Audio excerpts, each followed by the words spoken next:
പ്രിയമുള്ള കുട്ടികളെ, നമ്മൾ ക്ലാസ്സിലേക്ക് വരാം. ഇന്നലെ നിങ്ങളെല്ലാവരും ഹോൾ ടിക്കറ്റൊക്കെ വാങ്ങി. ഹോൾ ടിക്കറ്റിൻ്റെ ഡേറ്റ് നമ്മൾ തിരുത്തി വെച്ചത് എല്ലാവരും ശ്രദ്ധിക്കണം. ടൈം ടേബിളുമായിട്ട് ഒന്നുകൂടി ഒത്തു നോക്കുക. ആരെങ്കിലും എഴുതിയ ഡേറ്റ് മാറിപ്പോവുക എന്തെങ്കിലും ചെയ്താൽ പരീക്ഷയ്ക്ക് നമുക്ക് ബുദ്ധിമുട്ട് വരരുത്. നിങ്ങൾക്കാകെ 6 ദിവസം പരീക്ഷ. ഒരേ ദിവസം തന്നെയാണ് സയൻസ് മൊത്തം പരീക്ഷ വരുന്നത്.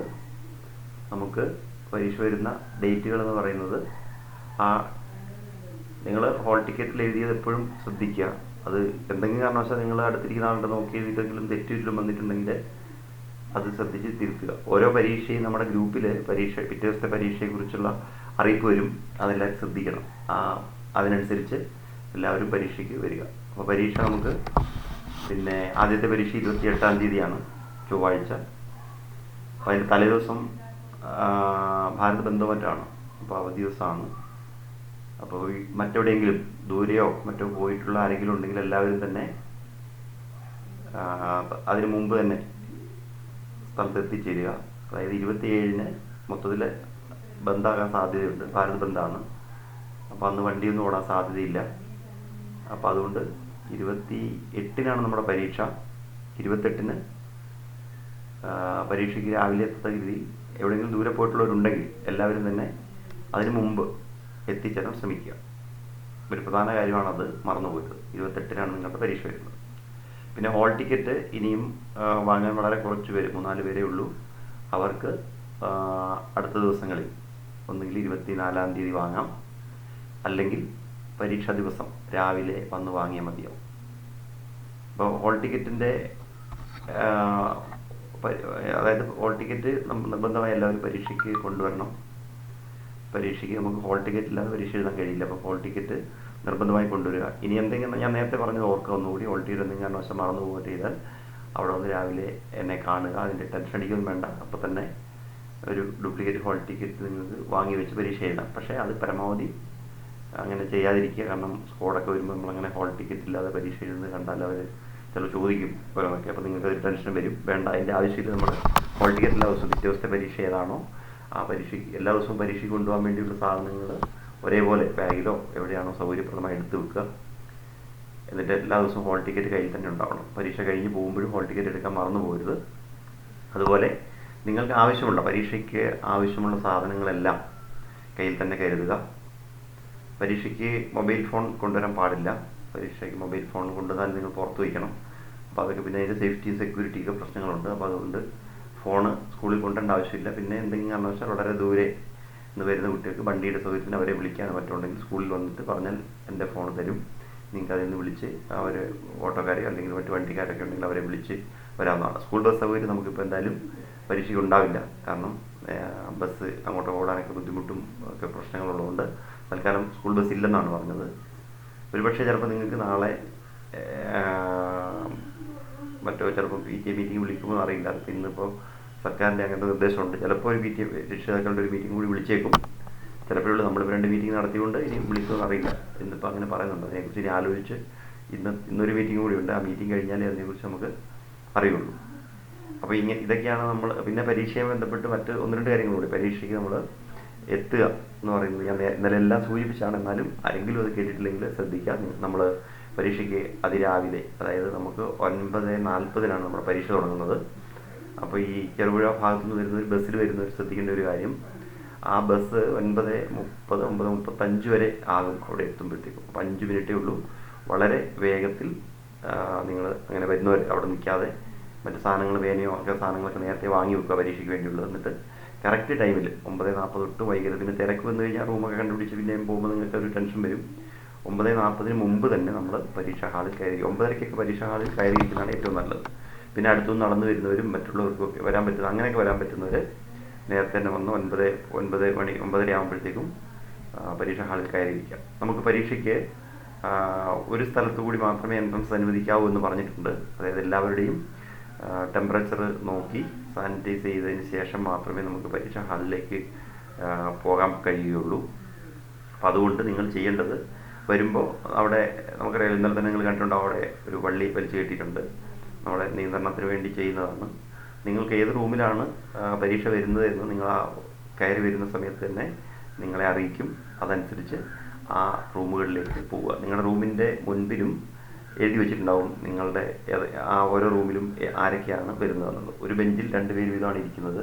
നമ്മൾ 10ാം ക്ലാസ്സിലെ പോലെ ഓരോ ബെഞ്ചിലും നിങ്ങളുടെ രജിസ്റ്റർ നമ്പർ എഴുതി ഒട്ടിക്കുകയില്ല. പകരം ഗവൺമെൻറ് നടപ്പിലാക്കിയിരിക്കുന്ന ഒരു ഫോമുണ്ട്. ആ ഫോമിലെ ക്രമത്തിലാണ് നിങ്ങൾ ഇരിക്കേണ്ടത്. രജിസ്റ്റർ നമ്പർ ക്രമത്തിൽ തന്നെയാണ്. അത് അവിടെ മുൻവശത്ത് ഒട്ടുകയുണ്ടാവും. ആ ക്രമത്തിൽ തന്നെയാണ് നിങ്ങൾ ഇരിക്കേണ്ടത്. അത് ആദ്യത്തെ ദിവസം വരുമ്പോൾ നിങ്ങൾക്ക് ഞാൻ പറഞ്ഞു തരാം എങ്ങനെയാണ് ഇരിക്കേണ്ടത് എന്നുള്ളത്. ആ ക്രമത്തിൽ തന്നെ ഇരിക്കണം. അല്ലെങ്കിൽ നിങ്ങളെ വരുന്ന എക്സാമിനർ ആ ക്രമത്തിൽ നിങ്ങളെ ഇരുത്തും.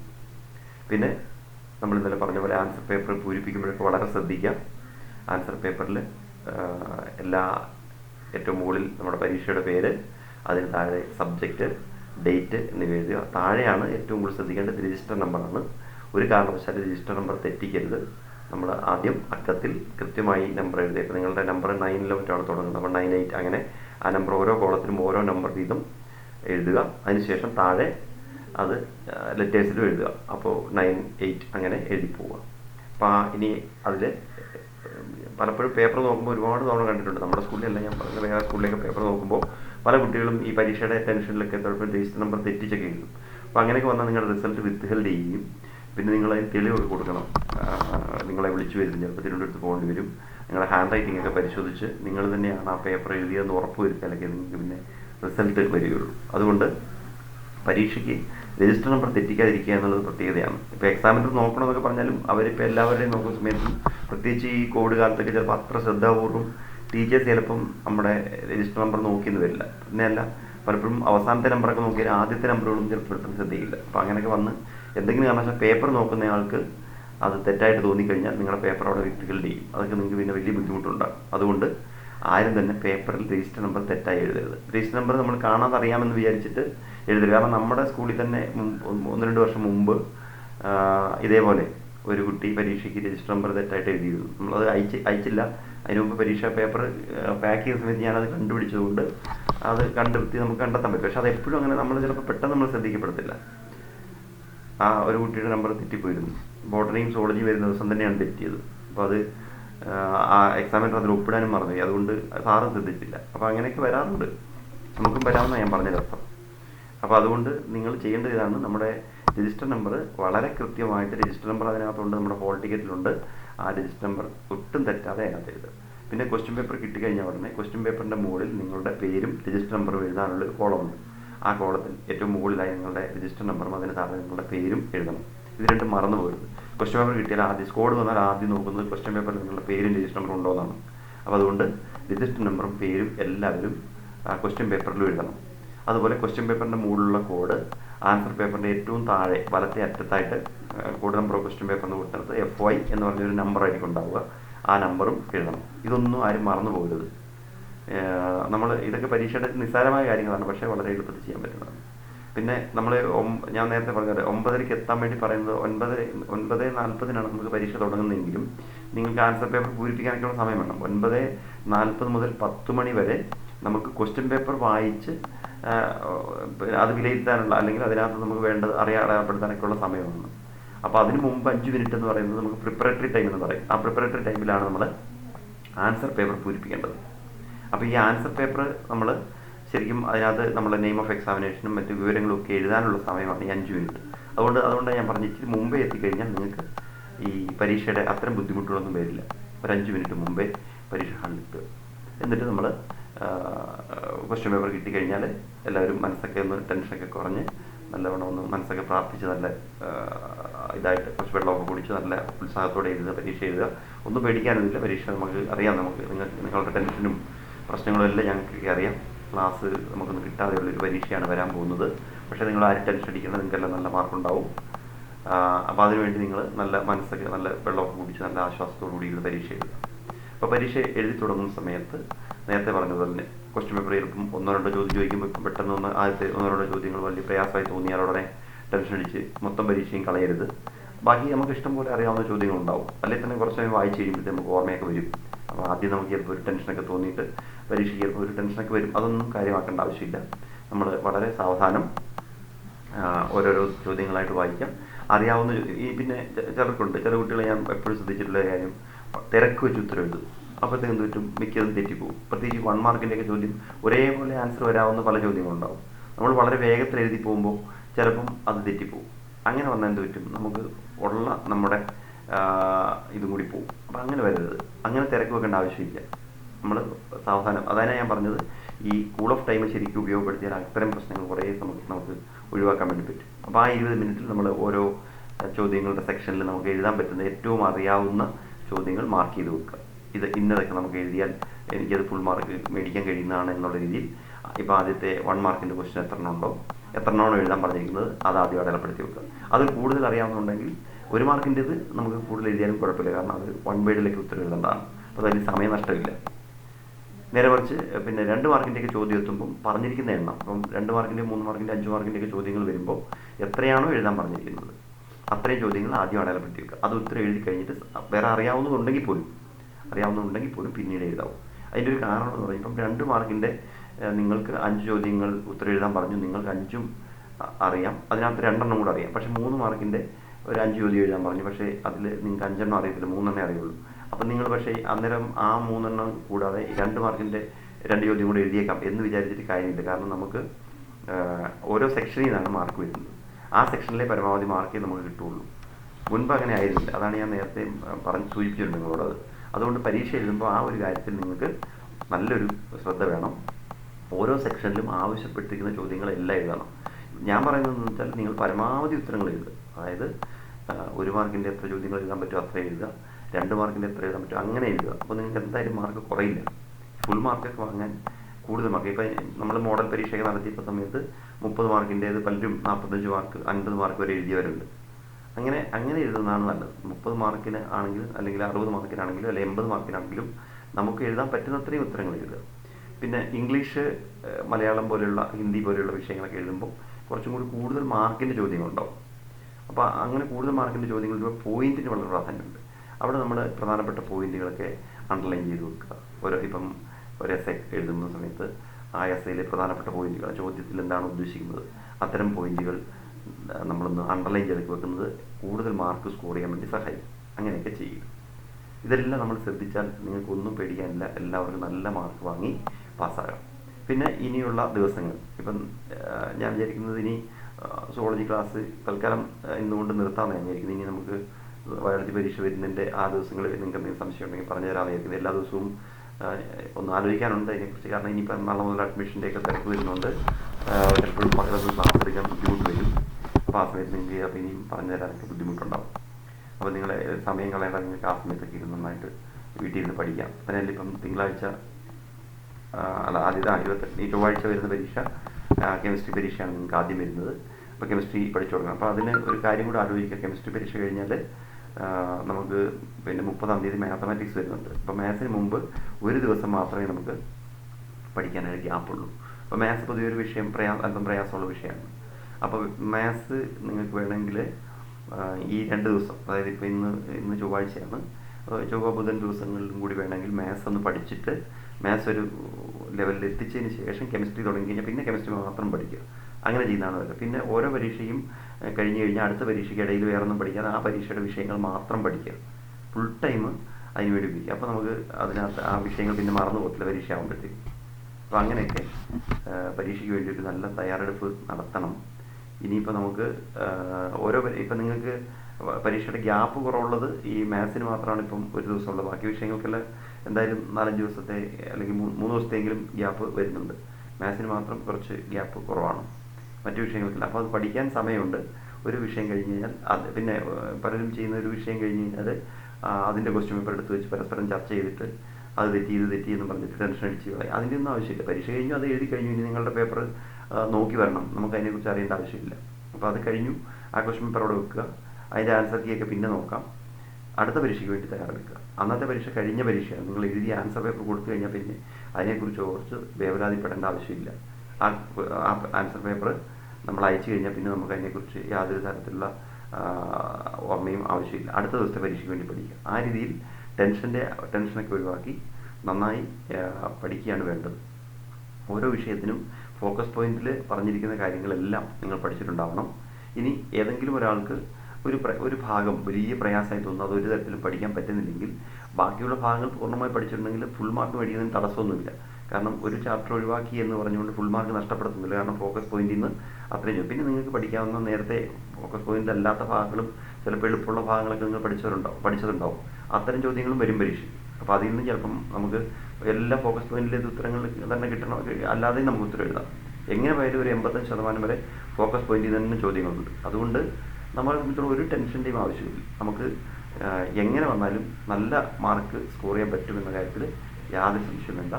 എന്ത് സംശയം ഉണ്ടെങ്കിലും നിങ്ങൾ പരീക്ഷയുടെ സമയത്തായാലും എന്തെങ്കിലും ടെൻഷൻ ഉണ്ടെങ്കിൽ ആ സമയത്ത് നിങ്ങൾ അതിനോട് സംസാരിക്കാം. നമുക്ക് പരീക്ഷാ ഹാൾ കണ്ടുപിടിക്കുന്നതിനോ, ഇപ്പോൾ ഇച്ചിരി വൈകിപ്പോയി എവിടെയാണ് പരീക്ഷാ ഹാളെന്ന് അറിയത്തില്ല, ഇങ്ങനെയൊക്കെ വിചാരിച്ച് ടെൻഷൻ അടിക്കൊന്നും വേണ്ട, കരയും പിടിക്കൊന്നും വേണ്ട. അതൊക്കെ നമുക്ക് കണ്ടെത്താം. ഇതൊക്കെ കാണുന്നതുകൊണ്ടാണ് ഞാനിങ്ങനെ പറഞ്ഞത്. ഓരോ പരീക്ഷയ്ക്ക് വരുമ്പോൾ ഇങ്ങനെയൊക്കെ പല ടെൻഷനും ഓരോരുത്തരുടെ ഭാഗത്തുനിന്ന് കാണാം. അതിൻ്റെ ഒന്നും ആവശ്യമില്ല.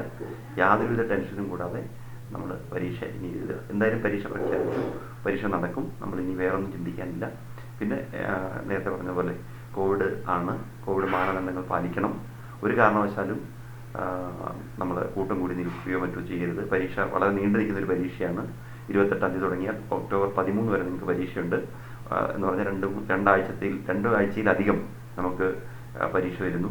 അപ്പം അത്രയും ദിവസങ്ങളിൽ രോഗം പിടിപെടാതെ നോക്കുക എന്നത് വളരെ പ്രധാനപ്പെട്ടതാണ്. നമുക്കറിയില്ല, നമ്മുടെ കൂട്ടത്തിൽ നിങ്ങൾ തന്നെ ചിലപ്പോൾ അറിയില്ല, നിങ്ങളിൽ ആരെങ്കിലും അതിൻ്റെ വാഹകരാണോ, നിങ്ങൾക്ക് ആർക്കെങ്കിലും കോവിഡ് ഉണ്ടോ. ഇപ്പോൾ ചില കുട്ടികൾക്കൊന്നും ഒരു ലക്ഷണവും ഇല്ല, പക്ഷേ ടെസ്റ്റ് ചെയ്യുമ്പോൾ പോസിറ്റീവായി വരുന്നുണ്ട്.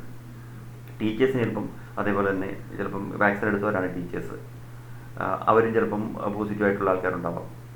അവരറിയണമെന്നില്ല, കാരിയേഴ്സ് ആയിരിക്കാം. ഇപ്പം അങ്ങനെയൊക്കെ ചിലപ്പോൾ നമുക്ക് പിന്നെ കോവിഡ് വരാൻ സാധ്യതയുണ്ട്. അപ്പോൾ അത് നമ്മൾ ശ്രദ്ധിക്കുക. നമ്മുടെ കയ്യിലൊരു ചെറിയൊരു ബോട്ടിൽ ക്ലാസ്സിലുണ്ട്, സാനിറ്റൈസർ ബോട്ടിൽ. കൂടാതെ ഒരു സാനിറ്റൈസർ ബോട്ടിൽ എപ്പോഴും കയ്യിൽ വെക്കുക. മാസ്ക് മാറ്റാതെ ഇരിക്കുക. അപ്പോൾ ഇവിടെ നമ്മൾ ഓർക്കേണ്ടത്, പരീക്ഷയ്ക്ക് വേണ്ടി എല്ലാവരും ഒരു N95 മാസ്ക് ഉപയോഗിക്കുന്നതാണ് നല്ലത്. പിന്നെ ഈ മാസ്ക് നല്ല വെയിലത്തിട്ട് ഉണക്കണം. ഒരു 2 മാസ്ക് വാങ്ങി വെച്ചാൽ നിങ്ങൾക്ക് അത് തന്നെ വീണ്ടും കഴുകി ഉപയോഗിക്കാം. നല്ല മാസ്ക് ആണെങ്കിൽ കഴുകി ഉപയോഗിക്കാം. അത് നല്ല വെയിലത്തിട്ട് ഉണക്കുക. ഈ മറ്റ് മാസ്കുകളാണ്, ഇപ്പോൾ നമ്മുടെ സാധാരണ സർജിക്കൽ മാസ്കാണ് ഉപയോഗിക്കുന്നതെങ്കിൽ അതിൻ്റെ കൂടെ തുണി മാസ്ക് കൂടി ഉപയോഗിക്കുന്നത് നല്ലതാണ്. അപ്പോൾ ഈ സർജിക്കൽ മാസ്ക് വെച്ചിട്ട് അതിൻ്റെ മുകളിൽ തുണി മാസ്ക് ഉപയോഗിക്കുകയാണെങ്കിൽ നമുക്ക് എല്ലാവർക്കും കുറച്ച് സമയം ചിലപ്പോൾ ശ്വാസം മുട്ടുകയൊക്കെ ചെയ്യുമ്പോൾ നമ്മൾ അറിയാതെ മാസ്കിൽ സ്പർശിക്കും. അപ്പോൾ അങ്ങനെ സ്പർശിക്കുന്ന സമയത്ത് ഈ മുകളിലത്തെ മാസ്കിൽ മാത്രം പിടിക്കുമ്പോൾ അത് വേറൊരു മാസ്ക് ആണെങ്കിൽ നമുക്ക് കുറച്ചുകൂടെ നല്ലതായിരിക്കും. N95 ആകുമ്പോൾ അത്ര പ്രശ്നമില്ല. മറ്റു മാസ്കുകളാണ് നിങ്ങൾ ഉപയോഗിക്കുന്നതെങ്കിൽ ആ മുകളിലത്തെ മാസ്കിൽ മാത്രം സ്പർശിക്കാൻ അപ്പോൾ അതുപോലെ നമുക്ക് കഴിയും. അപ്പോൾ ഇങ്ങനെയൊക്കെ നമുക്ക് രോഗം വരാതെ നമ്മൾ സൂക്ഷിക്കുക. എപ്പോഴും മാസ്കിൽ സ്പർശിക്കുന്നതിന് മുമ്പ് സാനിറ്റൈസർ കയ്യിൽ പുരട്ടി നോക്കുന്നത് നല്ലതാണ്. അപ്പോൾ സാനിറ്റൈസർ നമ്മുടെ കയ്യിൽ തന്നെ ഉണ്ടെങ്കിൽ അത് പറ്റുള്ളൂ. അപ്പോൾ അത് നമ്മൾ ഒരു ചെറിയ ബോട്ടിൽ സാനിറ്റൈസർ കയ്യിൽ കരുതാണ്. ക്ലാസ്സിൽ സാനിറ്റൈസർ ഉണ്ടാവും, കൂടാതെ നിങ്ങളുടെ കയ്യിലും സാനിറ്റൈസർ ഉണ്ടെങ്കിൽ നല്ലതാണ്. പിന്നെ പേന, പെൻസിൽ, റബ്ബർ, മറ്റ് ഇൻസ്ട്രുമെൻറ്റ് ബോക്സോ, പിന്നെ മറ്റ് നമ്മുടെ ലോഗരിതം ടേബിളോ, ഇങ്ങനത്തെയൊക്കെ കാര്യങ്ങൾ പരസ്പരം ഷെയർ ചെയ്യാതിരിക്കുക. അന്യോന്യം കൊടുക്കരുത്, മറ്റാർക്കും കൊടുക്കുക ചെയ്യരുത്. കാരണം നിങ്ങളുടെ കൂട്ടത്തിലുള്ള ആളിനെ നിങ്ങൾക്കിപ്പം കുറേ ദിവസം കൂടി കാണുന്നതാണ്, നിങ്ങളുടെ കൂട്ടുകാരാണ്, നിങ്ങൾ ചിലപ്പോൾ ചെറിയ ക്ലാസ് മുതൽ ഒന്നിച്ച് പഠിച്ച് വലിയ സുഹൃത്തുക്കളൊക്കെ ആയിരിക്കും. പക്ഷേ നമുക്കറിയില്ല അങ്ങോട്ടും ഇങ്ങോട്ടും കോവിഡിൻ്റെ അവസ്ഥ എന്താണെന്നുള്ളത്. അപ്പോൾ രോഗം വന്നു കഴിഞ്ഞ് പിന്നെ നമ്മൾ ദുഃഖിച്ചിട്ടോ, ഇപ്പം ഈ പരീക്ഷയ്ക്കിടയ്ക്ക് രോഗം വന്നാലുള്ള പ്രശ്നം, നിങ്ങൾക്ക് പെട്ടെന്ന് പനിയൊക്കെ വന്നു കഴിഞ്ഞാൽ ചിലർക്കെങ്കിലും അത് അസ്വസ്ഥതകൾ സൃഷ്ടിക്കും. പനിയൊക്കെ വന്ന് ചുമയൊക്കെ വന്നു കഴിഞ്ഞാൽ നമുക്ക് പഠിക്കാനൊക്കെ ബുദ്ധിമുട്ട് വരും. അപ്പോൾ അത് വരാതിരിക്കാൻ വേണ്ടിയാണ് പറഞ്ഞത്, പരമാവധി ഈ പരീക്ഷ കഴിയുന്നവരെ രോഗം വരാതിരിക്കുക എന്നുള്ളത് നമ്മളെല്ലാവരും കൂടി ശ്രദ്ധിച്ചാലേ നടക്കുകയുള്ളൂ. അപ്പോൾ നമുക്ക് വളരെ ശ്രദ്ധ ഇക്കാര്യത്തിൽ വേണം. എന്തൊക്കെ മുൻകരുതലെടുക്കാൻ പറ്റുമോ അതെല്ലാം ശ്രദ്ധിക്കുക. പിന്നെ മറ്റൊന്ന്, നമ്മുടെ സ്കൂളിലേക്ക് വരുന്ന അധ്യാപകർ, ഞാൻ നേരത്തെ തന്നെ നിങ്ങളോട് സൂചിപ്പിച്ചു, നമ്മുടെ സ്കൂളിലെ അധ്യാപകരല്ല, ഞാനൊഴികെ ബാക്കി അവിടെ പരീക്ഷാ ഡ്യൂട്ടിക്ക് വരുന്ന എല്ലാ അധ്യാപകരും പുറത്തുനിന്നുള്ളവരാണ്, മറ്റ് സ്കൂളുകളിലുള്ളവരാണ്. കാഞ്ഞങ്ങാട് രാംനഗർ സ്കൂളിലെ ടീച്ചേഴ്സുണ്ട്, തോമാപുരം സ്കൂളിലെ ടീച്ചേഴ്സുണ്ട്, വരക്കാട് സ്കൂളിലെ ടീച്ചേഴ്സുണ്ട്, പിന്നെ ചീമേനി സ്കൂളിലെ ടീച്ചേഴ്സുണ്ട്. ഇങ്ങനെ പല സ്കൂളിലെ ടീച്ചേഴ്സാണ് നമ്മുടെ അടുത്ത് പരീക്ഷയ്ക്ക് വരുന്നത്. അപ്പോൾ ഈ പല സ്കൂളിലെ ടീച്ചേഴ്സ് സ്വാഭാവികമായിട്ടും വരുമ്പോൾ പല ടൈപ്പിലുള്ള ടീച്ചേഴ്സ് ഉണ്ടാവും. ചിലർ കുറച്ച് സ്ട്രിക്റ്റ് ആയിരിക്കും, ചിലർ കുറച്ച് ലിബറലായിരിക്കും, ഇങ്ങനെയൊക്കെ ഉണ്ടാവും. നിങ്ങൾ അവരോട് നല്ല രീതിയിൽ പെരുമാറുക. ഒരു ആൻസർ പേപ്പർ, ഒരു പേജ് ഞാൻ ഇന്നലെ കാണിച്ചല്ലോ ആൻസർ പേപ്പർ, അതിൽ ആദ്യത്തെ ബുക്കിലേറ്റ് കഴിഞ്ഞു, രണ്ടാമതൊരു പേപ്പർ വേണം, ഉടനെ പിന്നെ ഷൂ എന്ന് വിളിക്കുക. അങ്ങനെ ടീച്ചേഴ്സിനെ വിളിക്കുന്ന സ്വഭാവം ഞാൻ കണ്ടിട്ടുണ്ട്. അതുകൊണ്ടാണ് പറയുന്നത്, അങ്ങനെയൊന്നും ചെയ്തത്. നമ്മുടെ ആ പ്ലേസിൽ എഴുന്നേറ്റ് നിൽക്കുക, എഴുന്നേറ്റിരിക്കുമ്പോൾ ടീച്ചേഴ്സ് നിങ്ങൾക്ക് കൊണ്ട് പേപ്പർ തരും, അങ്ങനെയാണ് ചെയ്തത്.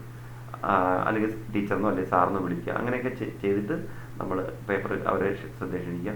പിന്നെ നമ്മളവരെ പ്രകോപിപ്പിക്കാതിരിക്കുക. എന്താ പറയുന്നത്, എന്തെങ്കിലും പറഞ്ഞ് ചോദിച്ചു കഴിഞ്ഞാൽ, ഇപ്പം നിങ്ങൾ പിന്നെ അടുത്തിരിക്കുന്ന ആളുടെ പേപ്പർ നോക്കിയാലൊക്കെ ചിലപ്പം ടീച്ചേഴ്സ് വഴക്കൊക്കെ പറയും. ആ വഴക്ക് പറഞ്ഞാൽ അത് നമ്മുടെ ഭാഗത്താണ് തെറ്റെന്ന് അംഗീകരിച്ച് അതിനെ അംഗീകരിക്കുക. അതല്ലാതെ ഉടനെ അങ്ങോട്ട് ടീച്ചേഴ്സിനോട് ചൂടായി കഴിഞ്ഞാൽ പിന്നെ അവർ തമ്മിൽ പറയും ആ ക്ലാസ്സിൽ പോയാൽ അങ്ങനെയാണ് എന്ന് പറഞ്ഞു കഴിഞ്ഞാൽ പിന്നെ നമുക്ക് തന്നെയാണ് അതിൻ്റെ ബുദ്ധിമുട്ട് വരുന്നത്.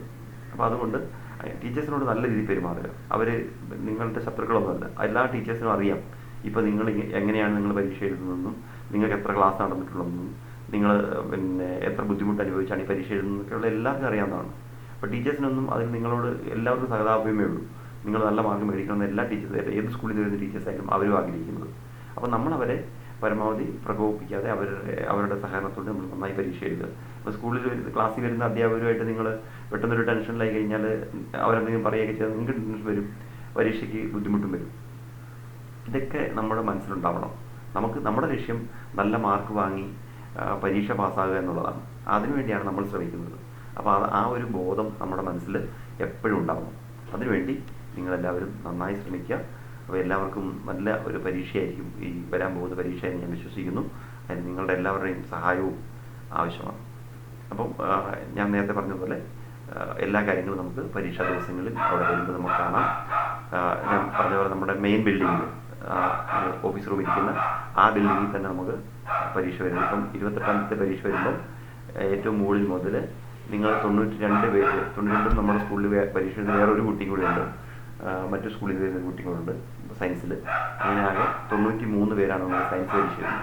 ഈ 93 പേരെ ആദ്യത്തെ 5 റൂമിൽ, അതായത് മുകളിലത്തെ 2 റൂമിൽ, പിന്നെ അതിന് താഴത്തെ 2 റൂമിൽ, പിന്നെ നമ്മുടെ ഓഫീസിൽ നിൽക്കുന്ന മുകളിൽ ഒരു മുറി വരെ നിങ്ങൾ ആദ്യത്തെ 5 റൂമുകളിലാണ് സയൻസിലെ കുട്ടികൾ വരിക. എല്ലാ ദിവസവും അങ്ങനെ തന്നെയാണ്. നിങ്ങൾക്ക് എല്ലാ ദിവസവും പരീക്ഷ മെയിൻ ബിൽഡിങ്ങിൽ ആദ്യത്തെ 5 റൂമുകളിലായി, അതായത് ഏറ്റവും മുകളിലത്തെ 2 റൂം, താഴത്തെ 2 റൂം, നിങ്ങൾ ഫസ്റ്റ് ഇയർ ക്ലാസ് ഇരുന്ന അതേ റൂമുകൾ, ഏറ്റവും മുകളിലത്തെ 2 റൂം, അതിന് താഴത്തെ 2 സ്റ്റാഫ് റൂമുള്ള ആ 2 റൂം, പിന്നെ ഓഫീസിൻ്റെ അടുത്ത് ഒരു റൂം. ഇത്രയും റൂമുകളിലായിരിക്കും നിങ്ങൾക്ക് പരീക്ഷ വരുന്നത്.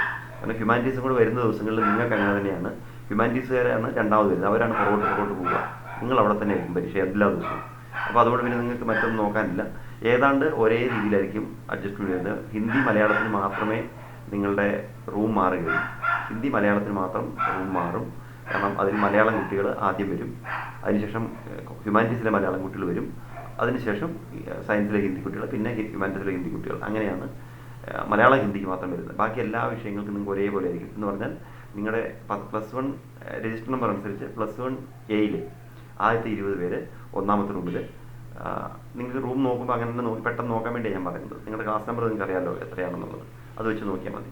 ആദ്യത്തെ +1 ആദ്യത്തെ 20 പേര് പിന്നെ ഒന്നാമത്തെ റൂമിൽ, രണ്ടാമത്തെ റൂമിൽ അടുത്ത 20 പേര്, അതായത് ക്ലാസ് നമ്പർ 40 വരെ രണ്ടാമത്തെ റൂമിൽ +1 എയിൽ. ബാക്കി പിന്നെ 44ആണ് നമുക്ക് എയിലുള്ളത്. ആ 4 പേരും പിന്നെ +1 ബിയിലെ 16 പേരും ചേർത്ത് 20 പേരാണ് മൂന്നാമത്തെ റൂമിൽ. മനസ്സിലായല്ലോ? പിന്നെ 17 മുതലുള്ള പിന്നെയുള്ള 20 പേരാണ് അതിൽ. അതിനൊരു വ്യത്യാസം വരുന്നുണ്ട്. നമ്മൾ ഞാൻ പറഞ്ഞല്ലോ, വേറെ സ്കൂളിലെ കുട്ടി വരുന്നതുകൊണ്ട് ഒരു എണ്ണത്തിൻ്റെ വ്യത്യാസം വരും. ഒരു കുട്ടി, അതായത് നമുക്ക് മറ്റൊരു കുട്ടി കൂടി വരുന്ന സയൻസ് കുട്ടിയാണ്, അത് നിങ്ങളുടെ മുമ്പിലാണ് വരുന്നത്.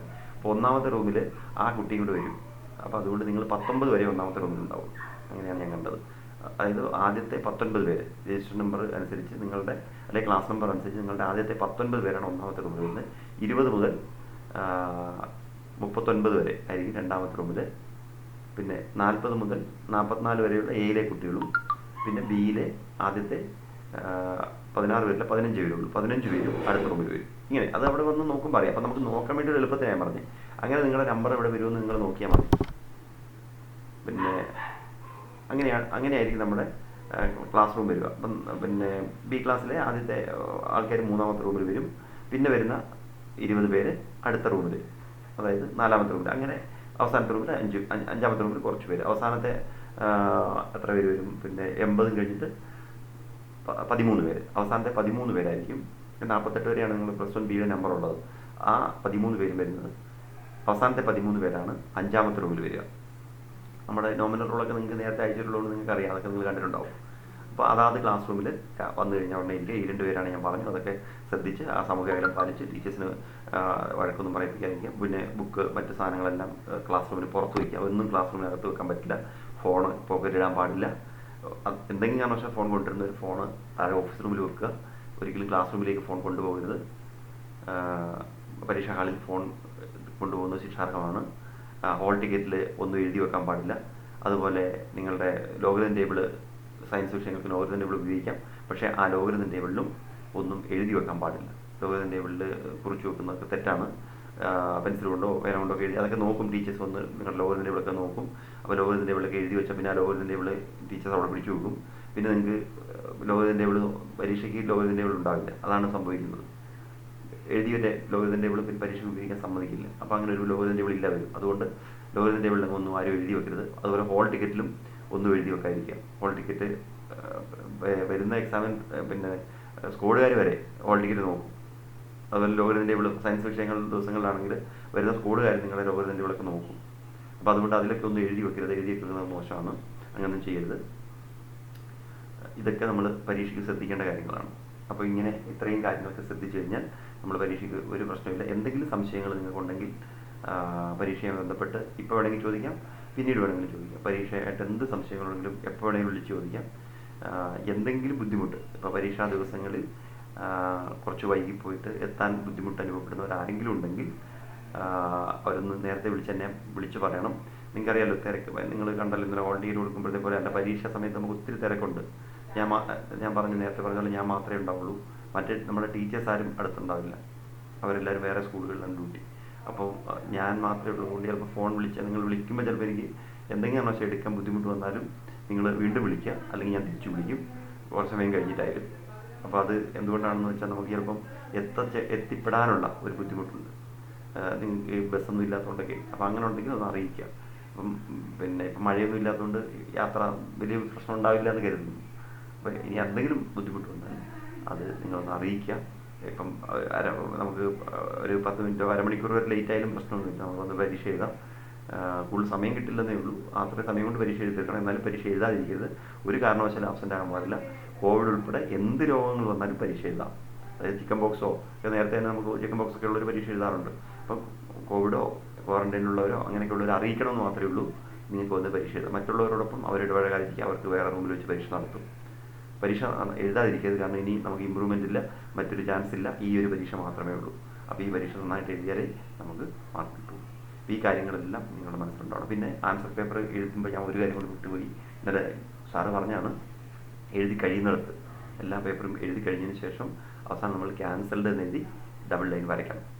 ബാക്കിയുള്ള മൊത്തം പേപ്പറും നിങ്ങൾ എഴുതാതെ വിട്ടിരുന്ന പേപ്പർ മുഴുവൻ വരച്ചു വിടുക. അവിടെ നമ്മൾ പിന്നെ ക്യാൻസൽഡ് എന്ന് എഴുതിയ വേണം. അത് മറന്നു പോരുത്. അങ്ങനെ ചെയ്യണം. അത് മറക്കാതിരിക്കുക.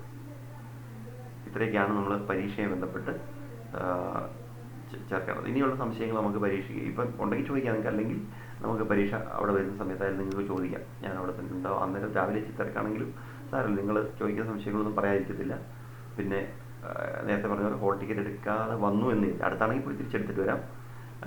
വളരെ ദൂരെയുള്ളവരാണെങ്കിൽ ഹോൾ ടിക്കറ്റ് എടുത്തിട്ട് വരാൻ ബുദ്ധിമുട്ട് വരികയാണെങ്കിൽ അന്നേരം പറഞ്ഞാൽ മതി. ഹോൾ ടിക്കറ്റ് ഡ്യൂപ്ലിക്കേറ്റ് നിങ്ങൾക്ക് തരും. അതിൻ്റെ പേരിൽ ആരും ടെൻഷൻ അടിക്കുകയൊന്നും വേണ്ട. പിന്നെ നേരത്തെ തന്നെ ഈ വാഹനങ്ങൾ ഇല്ലാതെ വരുന്നവർ ഓട്ടോറിക്ഷയോ അങ്ങനത്തേനൊക്കെയാണ് വരുന്നതെങ്കിൽ അവരോട് നേരത്തെ പറഞ്ഞ് നമ്മൾ സമയം ഒക്കെ ധാരണയാക്കി വെക്കുക. നിങ്ങളുടെ പരീക്ഷ 2 മണിക്കൂർ പരീക്ഷയാകുമ്പം അതിന് നമുക്ക് 9:40 മുതൽ 12 മണി വരെയാണ് നിങ്ങളുടെ പരീക്ഷ വരുന്നത്. അതേസമയം പിന്നെ ഇംഗ്ലീഷ്, മലയാളം, ഹിന്ദി എന്നിവയ്ക്ക് 12:30 വരെ പരീക്ഷ വരും. ഹ്യൂമാനിറ്റീസിന് നിങ്ങൾ ഹ്യൂമാനിറ്റീസുകാരാണ് നിങ്ങളുടെ കൂട്ടത്തിൽ വരുന്നതെങ്കിൽ അവർക്കെല്ലാം നിങ്ങളുടെ കൂട്ടത്തിൽ പിന്നെ എല്ലാ ദിവസവും പരീക്ഷയില്ല. പിന്നെ അതുകൊണ്ട് അങ്ങനെ വരുവാണെങ്കിൽ ചിലപ്പം പരീക്ഷാ ദിവസങ്ങളിൽ, അതായത് ഇപ്പം നിങ്ങൾക്ക് പരീക്ഷ അങ്ങനത്തെ ഒരു പ്രശ്നം വരികയാണെങ്കിൽ അതും നമുക്ക് പരിഹാരം ഉണ്ടാക്കാം. എങ്ങനെയായാലും നിങ്ങളെ സംബന്ധിച്ചോളം നിങ്ങൾക്ക് ഒരു ബുദ്ധിമുട്ടും ഇല്ലാത്ത രീതിയിൽ എല്ലാ കാര്യങ്ങളും നന്നായി പോകണം എന്നാണ് ഞങ്ങളുടെ ആഗ്രഹം. അതിനനുസരിച്ച് എല്ലാവരും തയ്യാറെടുക്കുക. പരീക്ഷയുടെ സമയത്ത് നമുക്ക് എന്തെങ്കിലും അസുഖം തോന്നുകയോ ബുദ്ധിമുട്ടില്ലാതെ തോന്നുകയോ ചെയ്താൽ നമുക്ക് അതിൻ്റെ വിവരങ്ങൾ നമ്മൾ വാഹനങ്ങൾക്ക് ഏർപ്പാടാക്കിയിട്ടുണ്ട്. നിങ്ങൾക്ക് എന്തെങ്കിലും കാരണവശാൽ ആർക്കും സുഖമില്ല വന്ന ഹോസ്പിറ്റലിൽ കൊണ്ടുപോകാനുള്ള സൗകര്യങ്ങളൊക്കെ ഏർപ്പെടുത്തിയിട്ടുണ്ട്. അപ്പോൾ ഇങ്ങനെയൊന്നുമുള്ള ഒരു ടെൻഷനും നിങ്ങൾക്ക് ആവശ്യമില്ല. അങ്ങനെയൊന്നും വരില്ല. നമുക്ക് ഇതുവരെ അങ്ങനെ സംഭവിച്ചിട്ടില്ല. ഞാൻ പറയുകയാണ്, എല്ലാ മുൻകരുതലുകളും സ്വീകരിച്ചിട്ടാണ് നമ്മൾ പരീക്ഷ നടത്തുന്നത്. ആരോഗ്യവകുപ്പിൻ്റെ ആളുകളെയൊക്കെ അറിയിച്ചിട്ടുണ്ട്. അവരും ചിലപ്പം സ്കൂളിലുണ്ടാവും, പോലീസുണ്ടാവും. ഇങ്ങനെ പലവിധ സംവിധാനങ്ങളും നമ്മൾ ഏർപ്പെടുത്തിയിട്ടുണ്ട്. നിങ്ങൾക്ക് വേണ്ടുന്ന എല്ലാ സൗകര്യങ്ങളും നമ്മൾ സ്കൂളിൽ ഒരുക്കിയിട്ടുണ്ട്. പിന്നെ പോലീസ് സ്റ്റേഷനിൽ കത്ത് കൊടുത്തിട്ടുണ്ട്. നിങ്ങൾക്ക് വേണ്ടുന്ന സുരക്ഷ ഒരുക്കാൻ വേണ്ടി അവരും ഉണ്ടാവും. പിന്നെ ഹോസ്പിറ്റലിൽ ഡോക്ടറെ വിളിച്ച് സംസാരിച്ചിട്ടുണ്ട്. അവിടുത്തെ ഹെൽത്ത് ഇൻസ്പെക്ടർമാരോട് സംസാരിച്ചിട്ടുണ്ട്. അവരാരെങ്കിലും ചിലപ്പോൾ പരീക്ഷാ സമയത്ത് വരും. നിങ്ങളുടെ ഇതൊക്കെ അവർ പരിശോധിക്കും. അപ്പം ഇങ്ങനെ എന്തിനായാലും നമുക്ക് ഒരു ടെൻഷൻ്റെ ആവശ്യമില്ല. ഇതെല്ലാം നിങ്ങൾ മനസ്സിൽ നോക്കുക. ഇനിയുള്ള കാര്യങ്ങൾ നമുക്ക് പരീക്ഷാ സമയത്ത് നേരിട്ട് കാണാം. അല്ലെങ്കിൽ അതിന് മുമ്പായിട്ട് ചിലപ്പോൾ മീറ്റിംഗ് ഉണ്ടാകുമെന്ന് നടത്തി മാത്യു സാർ ഇന്നലെ ഒന്നും സൂചിപ്പിച്ചില്ല. പക്ഷേ ഇന്നലെ ഗവൺമെൻറ്റിൻ്റെ ഒരു നിർദ്ദേശമുണ്ട്. മന്ത്രി ഇന്നലെ മീറ്റിംഗ് വിളിച്ചിരുന്നു പരീക്ഷയെ സംബന്ധിച്ച്. ആ മീറ്റിങ്ങിൽ രക്ഷിതാക്കളുടെ മീറ്റിംഗ് കൊണ്ട് വിളിക്കാൻ ആവശ്യപ്പെട്ടിട്ടുണ്ട് എന്നാണ് അറിയുന്നത്. അങ്ങനെയുണ്ട് ചിലപ്പോൾ നിങ്ങൾക്ക് ഒരു മീറ്റിംഗ് ഉണ്ടെങ്കിൽ ഇന്ന് മാത്യു സാറുമായിട്ട് ആലോചിച്ച് അതിനുള്ള കാര്യം ഏത് ദിവസമാണെന്ന് പറയും. ഇപ്പം ഹ്യൂമാനിറ്റീസുകാർക്ക് മറ്റന്നാൾ 24-ന് പരീക്ഷയുണ്ട്. നിങ്ങൾക്ക് 28-നുള്ള പരീക്ഷ. പിന്നെ മറ്റൊന്നും കൂടെ ആലോചിക്കും. നമ്മൾ വേറൊരു കാര്യം, +1 അഡ്മിഷനുമായി ബന്ധപ്പെട്ട ഒരു കാര്യം കൂടെ പറയട്ടെ. നിങ്ങളുടെ സുഹൃത്തുക്കളോ കൂട്ടുകാരോ അല്ലെങ്കിൽ നിങ്ങളുടെ മറ്റ് കുട്ടികളൊക്കെ +1-ന് അപേക്ഷ കൊടുത്ത് ചിലപ്പോൾ കിട്ടിയവരുണ്ടാവും. അവർക്ക് 23 മുതലാണ് അഡ്മിഷൻ വരിക. 23 മുതൽ 1-ാം തീയതി വരെ അവർക്ക് ചേരാം. പരീക്ഷ ഇല്ലാത്ത ദിവസങ്ങളിൽ മാത്രമേ ചേരാൻ പറ്റുള്ളൂ. പരീക്ഷയുള്ള ദിവസങ്ങളിൽ അഡ്മിഷൻ ഇല്ല.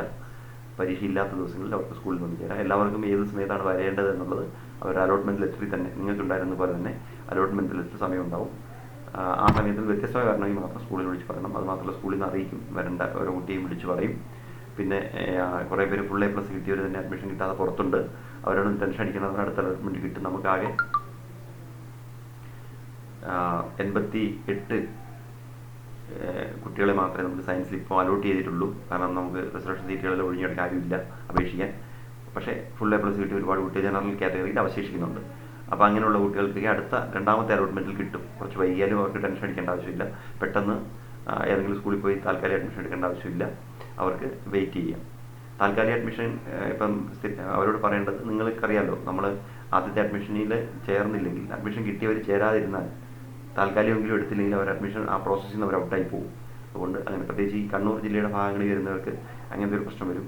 അവർ ചിലപ്പോൾ അവിടെ അവർക്ക് ഈ താല്പര്യമില്ലാത്ത സ്കൂളിൽ 1-ാമത്തെ അലോട്ട്മെൻറ്റിൽ അവർക്ക് റാങ്കിൽ തന്നെ വന്നുകൊണ്ട് ചേരാൻ പറ്റും. പക്ഷേ ഇവിടെ അവർ വന്നിട്ടുണ്ടാവില്ല. പെട്ടെന്ന് അവർ അവിടെ പോയി ചേർന്ന് കഴിഞ്ഞാൽ ചിലപ്പോൾ അവർക്ക് അവിടെ സർട്ടിഫിക്കറ്റിൽ സബ്മിറ്റ് ചെയ്ത് കഴിഞ്ഞാൽ ഇങ്ങോട്ട് വരാനുള്ള ബുദ്ധിമുട്ടുണ്ടാവും. പക്ഷേ അവിടെ കിട്ടിയ നമ്മൾ ചേരുന്നത് തന്നെയാണ് നല്ലത്. അതിനുശേഷം നമുക്ക് 2-ാമത് നോക്കാം ആ കാര്യങ്ങൾ. അപ്പോൾ അങ്ങനത്തെയുള്ള കാര്യങ്ങൾ ആരെങ്കിലും ഉണ്ടെങ്കിൽ വിളിച്ച് ചോദിക്കാൻ പറഞ്ഞാൽ അവർക്ക് അതിൻ്റെ വിശദമായി പറഞ്ഞു കൊടുക്കാം. അപ്പോൾ ഇത്രയും കാര്യങ്ങളൊക്കെയാണ് നമുക്ക് പരീക്ഷയെ ബന്ധപ്പെട്ട് പറയാനുള്ളത്. നമ്മൾ കഴിഞ്ഞ ദിവസം ഡിസ്കസ് ചെയ്തിരുന്ന മോഡൽ ക്വസ്റ്റ്യൻ്റെ ഒരല്പം ഭാഗം ബാക്കിയുണ്ടായിരുന്നു. അതും കൂടി പറഞ്ഞിട്ട് നമുക്ക് ക്ലാസ് അവസാനിപ്പിക്കാം എന്ന് കരുതുന്നു. നോക്കുക, നിങ്ങൾ ആ ക്വസ്റ്റ്യൻ പേപ്പറിലേക്ക് വരിക. നിങ്ങളെ പ്രസൻറ്റേഷനിൽ കാണാം. നമ്മൾ ഇനി അടുത്തതായിട്ട് 3-ാമത്തെ പാർട്ടായിരുന്നു നമ്മൾ ഡിസ്കസ് ചെയ്യാനുള്ളത്. അതും കൂടി പറഞ്ഞ് നമുക്ക് അവസാനിപ്പിക്കാം. അപ്പോൾ അവിടെ നമുക്ക് ആൻസർ ചെയ്യുന്ന 3 questions from 25 to 30 ആണ്. ഈച്ച് കാര്യം 3 scores. ഇതേ മാതൃകയാണെന്ന് ഞാൻ പറഞ്ഞായിരുന്നു. നമുക്ക് 3 ചോദ്യങ്ങളാണ് ഈ സെക്ഷനിൽ. അപ്പോൾ നമ്മൾ 1 മാർക്കിൻ്റെ 3 ചോദ്യങ്ങൾ, 2 മാർക്കിൻ്റെ 9 ചോദ്യങ്ങൾ, 3 മാർക്കിൻ്റെ 3 ചോദ്യങ്ങൾ, ഇങ്ങനെയാണ് നമുക്ക് ആകെ 30 മാർക്ക് വരുന്നത്. അപ്പോൾ ഈ 3 മാർക്കിൻ്റെ 3 ചോദ്യങ്ങളാണുള്ളത്. അപ്പോൾ അവിടെ 6 ചോദ്യങ്ങളുണ്ട്. അതിലേതെങ്കിലും 3 നിങ്ങൾക്ക് ഏറ്റവും എളുപ്പമെന്ന് തോന്നുന്ന 3 എഴുതേണ്ടത്. ഞാൻ നേരത്തെ പറഞ്ഞ പോലെ കൂടുതൽ ഉത്തരങ്ങൾ അറിയാവുന്നവയുണ്ടെങ്കിൽ ഇതും എഴുതാൻ മടിക്കേണ്ട ആവശ്യമില്ല. ഇതിലിപ്പോൾ ഉദാഹരണത്തിന് ഇങ്ങനെ ഓരോ ചോദ്യത്തിനും നിങ്ങൾക്ക് കാണാമല്ലോ 2-3 പാർട്ടുണ്ട്. അതിലേതെങ്കിലും ഒരു പാർട്ട് നമുക്ക് തെറ്റിപ്പോയാൽ ആ സമയത്ത് നമുക്ക് അതിൽ നിന്ന് അടുത്ത ചോദ്യം വെച്ചിട്ട്, അതായത് അടുത്ത ഉത്തരത്തിൽ നിന്നുള്ള മാർക്ക് വെച്ചിട്ട് ചിലപ്പോൾ നമുക്കതിൽ ഏതിലാണോ കൂടുതൽ കിട്ടുന്നത്, ഇപ്പം ഒരു ചോദ്യത്തിന് 2 മാർക്ക് കിട്ടി, മറ്റൊന്നിന് 2.5 കിട്ടിയെങ്കിൽ ആ ശരിക്കും 2.5 കിട്ടിയ ഉത്തരമായിരിക്കും ചിലപ്പോൾ നമുക്ക് പരിഗണിക്കപ്പെടുന്നത്. അപ്പോൾ അത് അങ്ങനെ പരിഗണിക്കപ്പെടണമെങ്കിൽ എന്ത് ചെയ്യണം? നമ്മൾ ഉത്തരം എഴുതിയാൽ മാത്രമേ അങ്ങനെ കിട്ടുള്ളൂ. അതുകൊണ്ട് നിങ്ങൾ മറന്നു പോകാതിരിക്കേണ്ടത് പിന്നെ അക്കാര്യത്തിലാണ്. അക്കാര്യത്തിൽ പിന്നെ ആരും ഒരു ഉപേക്ഷയും വിചാരിക്കരുത്. പിന്നെ നമുക്ക് അങ്ങനെയും കൂടെ ഉണ്ടെന്ന് എല്ലാവരും ഒന്ന് ഓർത്തിരിക്കുക. ഇതെല്ലാം ഞാൻ പറയുന്നത് എന്താണെന്ന് വെച്ചാൽ നിങ്ങൾക്ക് ഒരു പിന്നെ ഇത് കിട്ടാൻ വേണ്ടിയിട്ടാണ്. അത് ഒരു ഒറ്റ മിനിറ്റ് ഞാൻ അത് കണക്ട് ചെയ്ത്, അത് ഒരു കോൾ വന്നപ്പം അത് പോയതാണ്. ഒന്നുകൂടി കണക്ട് ചെയ്താലേ ആവും.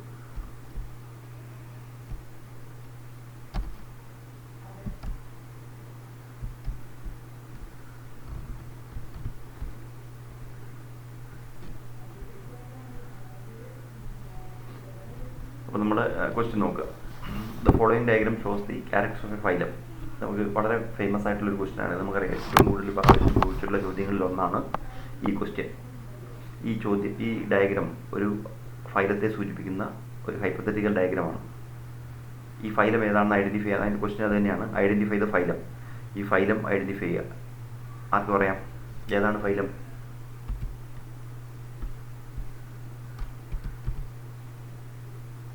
പറയൂ.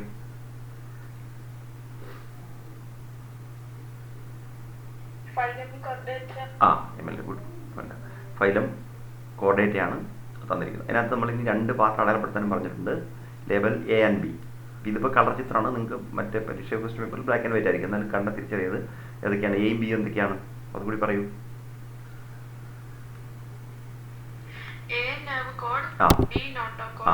നെയർ കോഡും ബി നോട്ടോ കോഡും ആണ്. നെയർ കോഡും നോട്ടോ കോഡും ആണ് അതിനകത്ത് കൊടുത്തത്, അത് മറന്നു പോരുത്. ഒന്ന് നെയർ കോഡ്, ഒന്ന് നോട്ടോ കോഡാണ്. അപ്പോൾ മുകളിലത്തേതാണ് നെയർ കോഡെന്ന് ഓർത്തിരിക്കുക, നോട്ടോ കോഡാണ് നടുക്ക് വരുന്നത്, അങ്ങനെ ഓർത്താൽ മതി. പിന്നെ താഴെ നമ്മൾ ഇനിയും ഇതിലിപ്പോൾ മൊത്തം പാർട്ടില്ല, അതിന് താഴെ ആ 2 വര പോലെ കാണുന്നതാണ് നമ്മൾ ഗിൽസിൽസ് എന്ന് പറയുന്നത്, ഫാരിഞ്ചി ഗിൽസിൽസ് അല്ലെങ്കിൽ ഗിൽസിൽസ്. അതുപോലെ വലത്തെ അതിൻ്റെ ടെയിൽ ഭാഗമാണ് പോസ്റ്റ് ആനൽ ടെയിൽ എന്ന് പറയുന്നത്, ടെയിൽ പാർട്ടാണ്. ഈ ഇത്രയും ഭാഗങ്ങളാണ് അതിനകത്ത് ചിത്രത്തിൽ വരുന്നത്. അപ്പോൾ ഇപ്രാവശ്യം എയും ബിയും കൊടുത്തെങ്കിൽ വേറെ ചിലപ്പോൾ അടുത്ത പ്രാവശ്യം അത് മാറ്റിയും കൊടുക്കാം. അപ്പം എയും ബിയും എന്ന് പറയുന്നത്, എ എന്ന് പറയുന്നത് നെയർ കോഡും ബി എന്ന് പറയുന്നത് നോട്ട് കോഡും. ഈ ചോദ്യം നിങ്ങൾക്ക് പരീക്ഷയ്ക്ക് പ്രതീക്ഷിക്കാം. നമ്മുടെ മോഡൽ ചോദ്യ പേപ്പർ ഉണ്ടായിരുന്നില്ല എന്ന് തോന്നുന്നു. അപ്പോൾ ഇത് മിക്കവാറും ഫൈനൽ പരീക്ഷയ്ക്ക് ക്വസ്റ്റ്യൻ ഉണ്ടാവും ഏതെങ്കിലും വിധത്തിൽ.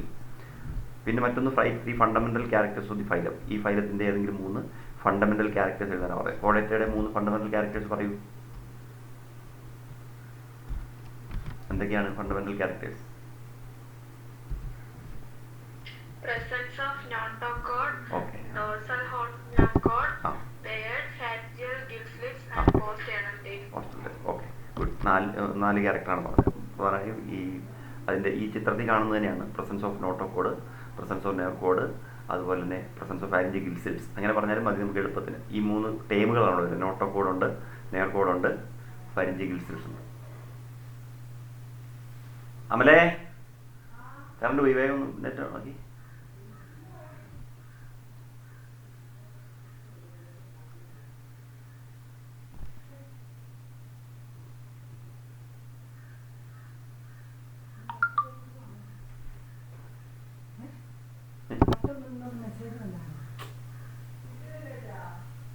ആക്കിയോ? വരുന്നില്ലല്ലോ.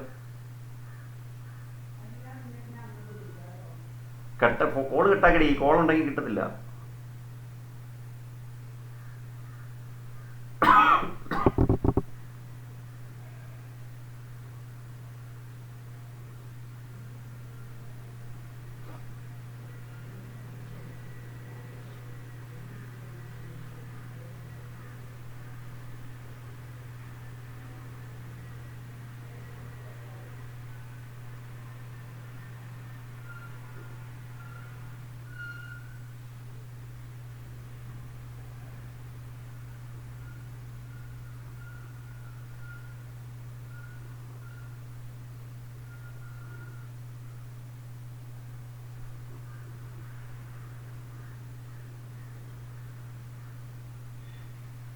ഇടയ്ക്ക് നെറ്റ് കട്ടായി പോയതാണ്. കേൾക്കുന്നുണ്ടോ ഇപ്പോൾ നിങ്ങൾക്ക്? കേൾക്കുന്നില്ലേ?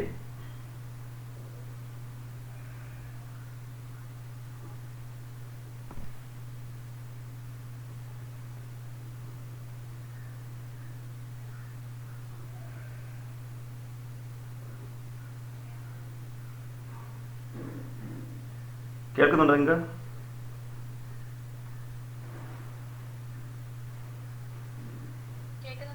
ഓക്കെ. അപ്പോൾ നമ്മൾ ഫണ്ടമെൻ്റൽ ക്യാരക്ടർ, അത് പ്രസൻറ്റേഷൻ അതിൽ കിട്ടാത്തതുകൊണ്ടാണ് പ്രശ്നം വരുന്നത്. അപ്പോൾ ഫണ്ടമെൻ്റൽ ക്യാരക്ടേഴ്സാണ് നമ്മൾ, നിങ്ങളുടെ ഈ ക്വസ്റ്റൻ ഉണ്ടല്ലോ അത് നോക്കിയാൽ മതി.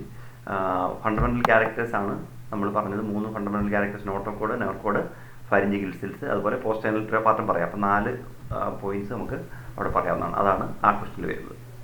ഇനി നമ്മൾ അടുത്ത 26ാമത്തെ question, match columns A with those with column C, B and C.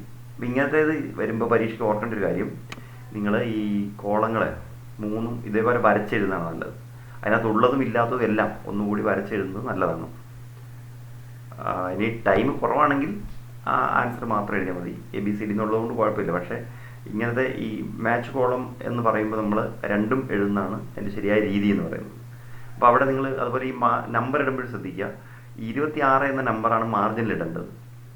ഇതിൻ്റെ ബാക്കി നമ്പർ നിങ്ങൾക്ക് ഇപ്പോൾ ഇങ്ങനെ കോളം വരച്ച് എഴുതുമ്പോൾ ഇതിനകത്തുള്ളതുപോലെ ആകുമ്പോൾ 1, 2 എന്നുള്ള ആ കോളത്തിൽ തന്നെ എഴുതാം. കാരണം വരയിട്ട പേപ്പറാണ്. ചിലപ്പോൾ ഒന്നിലധികം ലൈനുകൾ വേണ്ടി വരും എഴുതാൻ വേണ്ടി. അപ്പം സ്പേസ് നോക്കിയിട്ട് 2 ലൈൻ വേണമെങ്കിൽ എഴുതാൻ വേണ്ടി 2 ലൈൻ വേണമെങ്കിൽ അത്തരത്തിൽ നമ്മൾ അത് ചെയ്യണമെന്ന് മാത്രമേ ഉള്ളൂ. അത് നമുക്ക് ആ രീതിയിൽ കണ്ടെത്താൻ വേണ്ടി പറ്റും. അതും ഓർത്തിരിക്കുക. അങ്ങനെയാണ് നമ്മൾ അതിനെക്കുറിച്ച് ഓർത്തിരിക്കേണ്ടത്. അതായത് ഒരിക്കലും നമുക്ക് പിന്നെ ഇങ്ങനത്തെ ചോദ്യങ്ങൾക്ക് അല്ലാതെ, അതായത് നമുക്ക് ഇങ്ങനെ ജനറലായിട്ട് ഉത്തരം എഴുതുന്നതിനേക്കാൾ കുറച്ചുകൂടി നല്ലതായിട്ട് നമുക്ക് പറയാൻ പറ്റുക പിന്നെ ഈ രീതിയിൽ 3 കോളം വരച്ച് തന്നെ ഉത്തരം എഴുതുന്ന രീതിയാണ് നല്ലത് എന്നാണ് ഞാൻ പറഞ്ഞതിൻ്റെ അർത്ഥം. പിന്നെ നമുക്ക് എന്താണെന്ന് നോക്കാം. അതിൽ ഒന്നാമത് നമുക്ക് ടൈപ്പ് ഓഫ് എപ്പിത്തീലിയം, പിന്നെ അതിൻ്റെ ലൊക്കേഷൻ, ഫംഗ്ഷൻ, ഈ 3 കാര്യങ്ങളാണ് തന്നിരിക്കുന്നത്. അതിൽ ടൈപ്പ് ഓഫ് എപ്പിത്തീലിയത്തിൽ എ എന്ന് കൊടുത്തിട്ടുണ്ട്. അതെന്താണെന്ന് പറഞ്ഞിട്ടില്ല. Found in the walls of blood vessels and air sacs of lungs, function, diffusion തന്നിട്ടുണ്ട്. അപ്പോൾ അതിൽ എന്തായിരിക്കും ആ എപ്പിത്തീലിയം എന്നാണ് നമ്മൾ കണ്ടുപിടിക്കേണ്ടത്. ഇത് ചിലപ്പോൾ പരീക്ഷയ്ക്ക് അടുത്ത പ്രാവശ്യം ചോദിക്കുമ്പോൾ ഇതിൽ ചിലപ്പം ലൊക്കേഷനോ അല്ലെങ്കിൽ ഫംഗ്ഷനോ ചിലപ്പം അവർ ബ്ലാങ്കിൽ തിന്നിട്ട് മറ്റേ നിങ്ങളോട് എഴുതാൻ വേണ്ടി ചോദിക്കും. അപ്പോൾ അതനുസരിച്ച് നമ്മൾ തയ്യാറെടുത്തിരിക്കണമെന്ന് അർത്ഥം. അപ്പോൾ ഇത് ഏതാണ്? എ എന്ന് പറയുന്നത് എന്താ?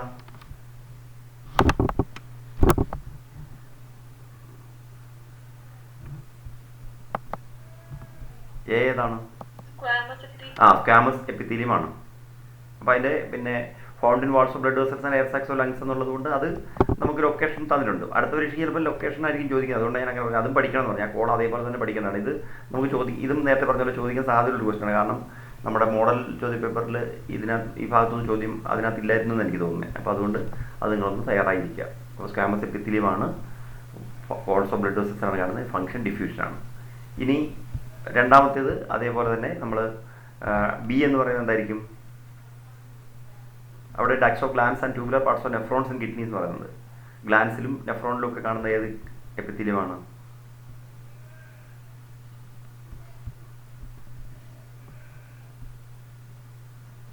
Ducts of glands and tubular parts of nephrons.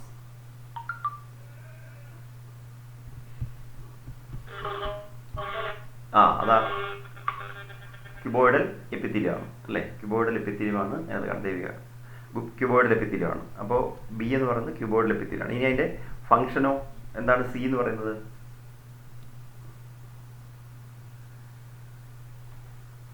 എന്താണ്? ക്യൂബോയിഡൽ എപ്പിത്തീലിയത്തിൻ്റെ function secretion absorption. Good Devika. Secretion and absorption. Correct. Secretion and absorption. Okay. ഇനി അടുത്തത് മൂന്നാമത്തെ എപ്പിത്തീലിയം തന്നിട്ടുണ്ട് കൊളുമിനാർ എപ്പിത്തീലിയം. ഇതെല്ലാം നിങ്ങൾ അങ്ങോട്ടും ഇങ്ങോട്ടും മാറിപ്പോരും, അത് നോക്കണം. കൊളുമിനാർ എപ്പിത്തീലിയമാണ് മൂന്നാമത് വന്നിരിക്കുന്നത്. അതിൻ്റെ ലൊക്കേഷനാണ് എഴുതേണ്ടത്. കൊളുമിനാർ എപ്പിത്തീലിയം എവിടെയാണ് കാണുന്നത്?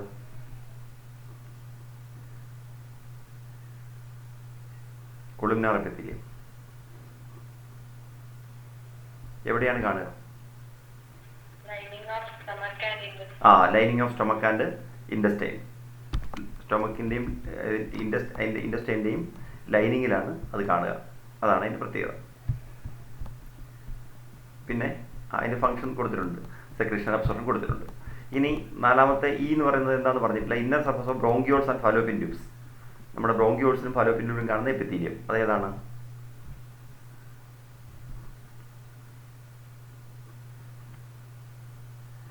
ബ്രോങ്കിയോൾസിലും ഫാലോപ്പിൻ ട്യൂബിലും ഒക്കെ കാണുന്ന എപ്പിത്തീലിയം ഏതാണ്?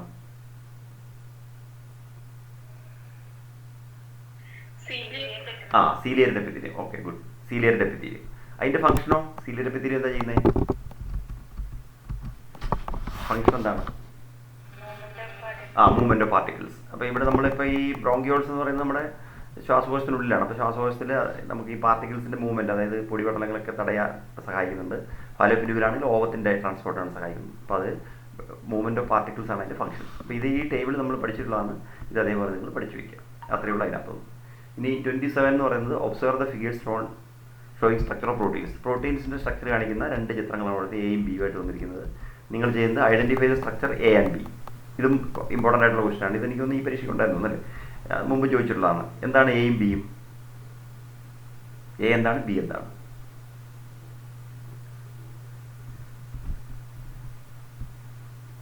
പറയൂ.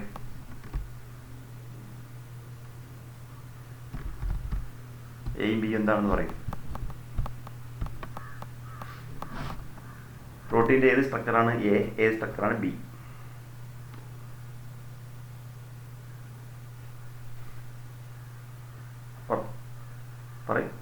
ആർക്കും അറിയില്ലേ?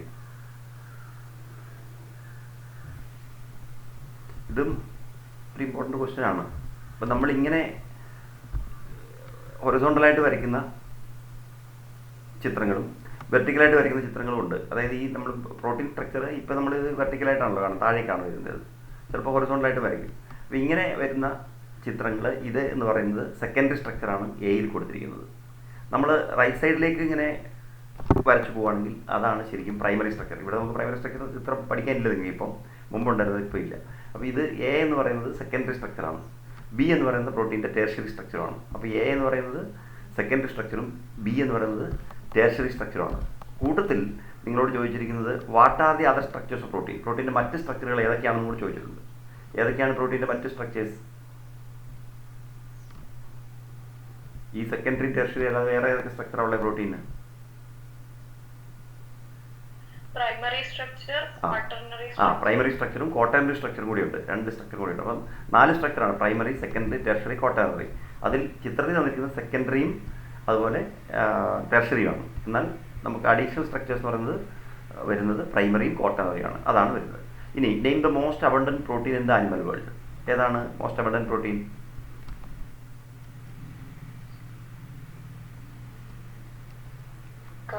കൊളാജൻ.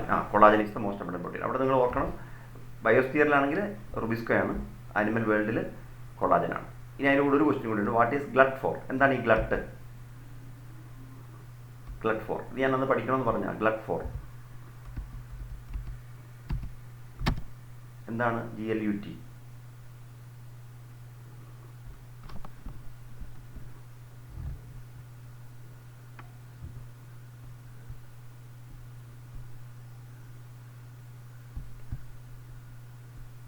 എന്താണ് ഗ്ലട്ട് ഫോർ എന്ന് കിട്ടുന്നില്ലേ? മറന്നുപോയോ?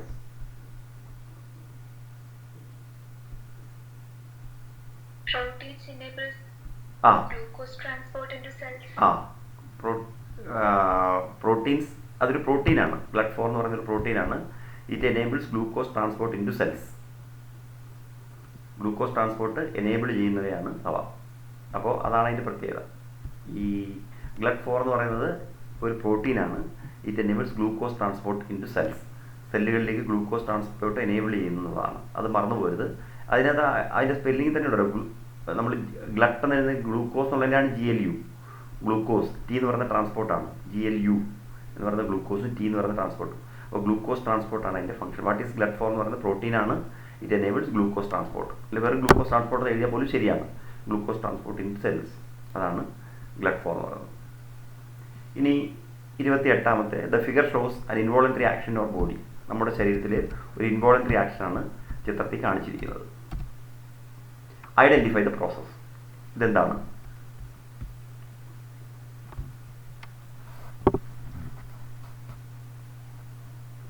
പറയൂ, എന്താണ് ആ പ്രോസസ്?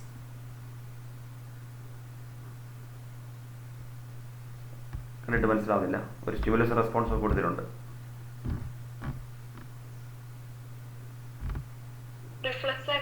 ഇതൊരു റിഫ്ലക്സ് ആക്ഷനാണ്. ഈ ചിത്രത്തിൽ കാണിച്ചിരിക്കുന്നതാണ് റിഫ്ലക്സ് ആക്ഷൻ എന്ന് പറയുന്നത്. ഇപ്പോൾ ഒരു സ്റ്റിമുലസ് വരുന്നു, ആ സ്റ്റിമുലസിൻ്റെ റെസ്പോൺസ് വരെ വരുന്ന ഭാഗങ്ങളാണ് ചിത്രത്തിൽ കാണിച്ചിരിക്കുന്നത്.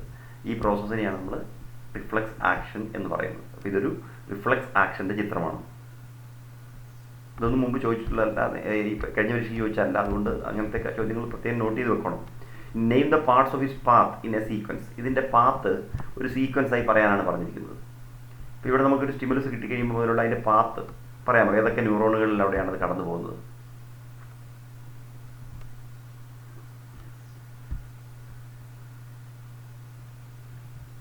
ഏതൊക്കെയാണ് അതിൻ്റെ പാർട്ടെന്ന് പറയാമോ? അതിനൊരു പേരുണ്ടല്ലോ, ഈ റിഫ്ലക്സ് ആക്ഷൻ പോകുന്ന പാത്തിനൊരു പേരുണ്ട്. അതെന്താണെന്ന് അറിയാമോ? ഓർമ്മയുണ്ടോ? റിഫ്ലക്സ് ആക്ഷൻ കടന്നു പോകുന്ന പാത്തിൻ്റെ പേരെന്താ?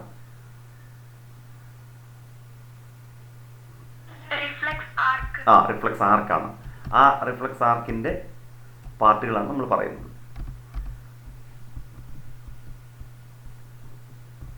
അത് ഏതൊക്കെയാണ് പറഞ്ഞത്?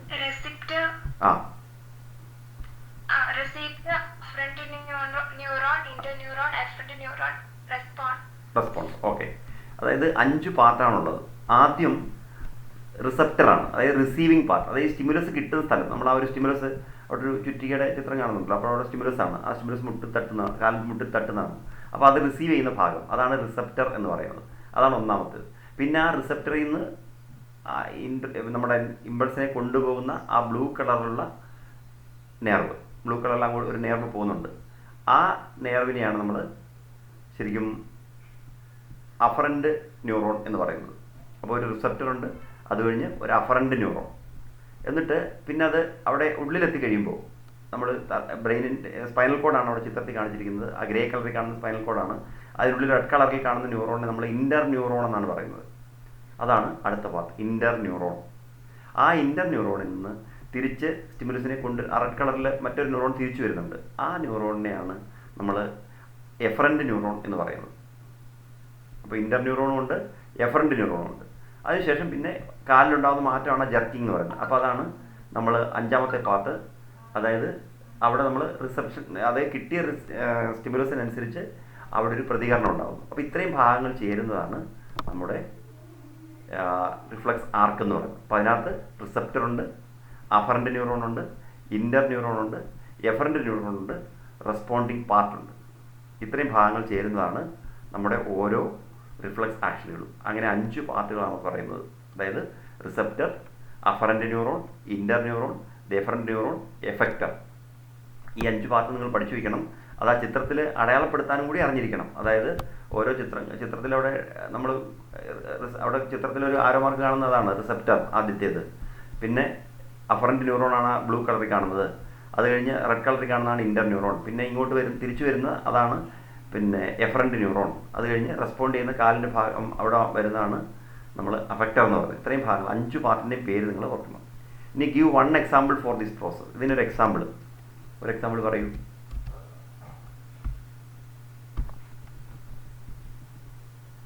നീ ജർക്ക് റിഫ്ലക്സ് ആണ് നമ്മൾ പഠിച്ചത്. നീ ജർക്ക് റിഫ്ലക്സ്, വെരി ഗുഡ്. നീ ജർക്ക് റിഫ്ലക്സ് അതാണ് നമുക്ക് അതിനകത്ത് നമ്മൾ പഠിച്ചത് നീ ജർക്ക് റിഫ്ലക്സ് ആണ്. അപ്പോൾ നമുക്ക് അതിനകത്തെ ഇത് നമ്മൾ മുമ്പ് പരീക്ഷയ്ക്ക്, ഇപ്പം നമ്മുടെ ഈ തൊട്ട് മുമ്പിലത്തെ പരീക്ഷയ്ക്ക് ഉണ്ടായിരുന്നില്ല. അപ്പോൾ നിങ്ങളതൊന്ന് ഓർത്തിരിക്കണം, അത് മറന്നു പോകരുത്. കാരണം ചിലപ്പം പരീക്ഷയ്ക്ക് അത് ചോദിച്ചാൽ നമുക്ക് അങ്ങനെ എഴുതാൻ പറ്റും. അപ്പം റിഫ്ലക്സ് ആക്ഷനാണ്. അതിൻ്റെ 5 പാർട്ട് എന്ന് പറയുന്നത് receptor, afferent neuron, inter neuron, efferent neuron, ലാസ്റ്റിൽ എഫക്റ്റർ. എക്സാമ്പിളാണ് നീ ജർക്ക് റിഫ്ലക്സ്. അല്ലെങ്കിൽ നിങ്ങൾക്ക് പറയാം ഇപ്പം withdrawal of hand by touching a point object, ഏതെങ്കിലും മുന്നേയുള്ളൊരു വസ്തു കൈ തൊടുമ്പോൾ കൈ പിൻവലിക്കുന്നത്, അല്ലെങ്കിൽ ക്ലോസിങ് ഓഫ് ഐസ്, ഇതൊക്കെ റിഫ്ലക്സ് ആക്ഷനുകളാണ്. ഇനി 29th question, name the following hormones. ഈ ഹോർമോണുകളുടെ പേര് എഴുതാനാണ്. ഒന്ന് ഹൈപ്പർ ഗ്ലൈസിമിക് ഹോർമോൺ. ഏതാണ് hyper glycaemic hormone?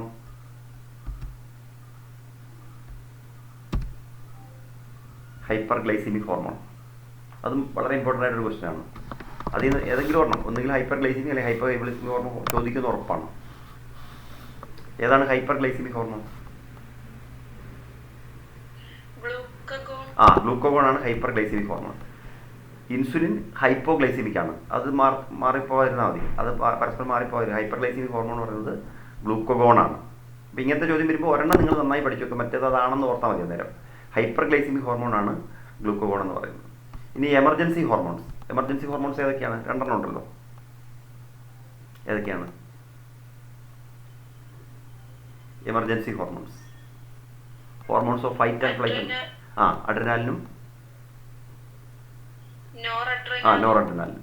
Adrenaline and അല്ലെങ്കിൽ എപ്പിനെഫ്രിൻ ആൻഡ് നോറെപ്പിനെഫ്രിൻ അങ്ങനെയൊക്കെ പറയാറുണ്ട് നമ്മൾ, അഡ്രിനാലിനും നോറഡ്രിനാലിനും. ഇനി controls diurnal or 24-hour rhythm of our body. നമ്മുടെ ശരീരത്തിലെ 24-hour റിതം മെയിൻറ്റെയിൻ ചെയ്യുന്ന ഹോർമോൺ അതേതാണ്? 24-hour റിതം മെയിൻറ്റെയിൻ ചെയ്യുന്ന ഹോർമോൺ.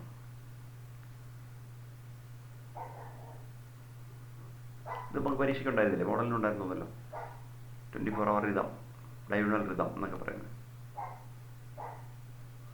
ഡയോണൽ റിതം മെയിൻറ്റെയിൻ ചെയ്യുന്നത് ഏതാണ്? മെലാട്ടോണിനാണ്. മെലാട്ടോണിൻ എന്ന് പറയുന്ന ഹോർമോണാണ്. ഇനി അടുത്ത inhibit release of growth hormone from pituitary. Pituitary എന്നുള്ള ഗ്രോത്ത് ഹോർമോണിൻ്റെ റിലീസിനെ തടയുന്ന hormone inhibit release of growth hormone from pituitary. ഇതൊരു ഹൈപ്പോതലാമിക് ഹോർമോണാണ്. ഹൈപ്പോതലാമസ് ആണ് അത് റിലീസ് ചെയ്യുന്നത്. അതിൻ്റെ പേരെന്താണെന്ന് ആലോചിക്കുന്നത്. വളർച്ചാ ഹോർമോണിൻ്റെ സൊമാറ്റോസ്റ്റാറ്റിൻ. Okay, good. സൊമാറ്റോസ്റ്റാറ്റിൻ ആണത്. സൊമാറ്റോസ്റ്റാറ്റിൻ ആണ് ഗ്രോത്ത് ഹോർമോണിൻ്റെ റിലീസിനെ തടയുന്നത്. ഈ thyroid hormone regulating blood calcium level maintain ചെയ്യുന്ന തൈറോയ്ഡ് ഹോർമോൺ അതേതാ? Thyroid hormone regulating blood calcium level പറയൂ. തൈറോകാൽസിറ്റോണിൻ. നമുക്ക് രണ്ട് ഹോർമോണുകളാണ്. ഒന്ന് തൈറോകാൽസിറ്റോണിൻ തൈറോയ്ഡ് ഹോർമോണും പിന്നെ പാരാതൈറോയിഡിൻ്റെ ഹോർമോണും. ഈ രണ്ട് ഹോർമോണും ബ്ലഡ് കാൽസ്യം ലെവൽ മെയിൻറ്റെയിൻ ചെയ്യുന്ന ഹോർമോണുകളാണ്. രണ്ടും ഓർത്തിരിക്കണം. അതിൽ ഇവിടെ തൈറോയ്ഡ് ഹോർമോൺ പറഞ്ഞതുകൊണ്ട് തൈറോകാൽസിറ്റോണിനാണ്. ഇനി stimulates a vigorous contraction of uterus at the time of childbirth and milk ejection from the mammary gland. ഇത് ഏത് ഹോർമോണാണ്? ഓക്സിറ്റോസിൻ ആണ് യൂട്രസ് കൺട്രാക്ഷനും അതുപോലെ മിൽക്ക് ഇജക്ഷൻ മാമറി ഗ്ലാൻഡിൽ നിന്ന് മിൽക്ക് ഇജക്ഷനും കൺട്രോൾ ചെയ്യുന്ന ഹോർമോണാണ് ഓക്സിറ്റോസിൻ. അപ്പോൾ ഇങ്ങനത്തെ ചോദ്യങ്ങൾ 1 മാർക്കിൻ്റെയാണ്. ഇത് ചിലപ്പോൾ ഇപ്പോൾ ഇവിടെ നമ്മൾ 3 മാർക്കിൻ്റെ ക്വസ്റ്റ്യനായി കാണുന്നത് ചിലപ്പോൾ പരീക്ഷയ്ക്ക് നമുക്ക് 1 മാർക്കിൻ്റെ ചോദ്യമായിട്ട് ഇതിലേതെങ്കിലും വരാം. അപ്പോൾ അതുകൊണ്ട് 1 മാർക്കിൻ്റെ ചോദ്യങ്ങളായിട്ട് എല്ലാം പഠിച്ചു വയ്ക്കണം. ഇനി 30th ക്വസ്റ്റ്യൻ എന്ന് പറയുന്നത് ഒബ്സർവ് ദ ഗ്രാഫ്. ഒരു ഗ്രാഫാണ്. ഇത് നമുക്ക് മറ്റേ പരീക്ഷയ്ക്ക് ഉണ്ടായിരുന്നു. Percentage saturation of haemoglobin with oxygen ഒരു സൈഡിലും partial pressure oxygen from mercury രണ്ടാം സൈഡിലും കൊടുത്തിട്ടുണ്ട്. ഇവിടെ നമ്മളോട് പറഞ്ഞിരിക്കുന്നത് നെയിം ദ ഗ്രാഫ്. ഇത് ഏത് ഗ്രാഫാണ്?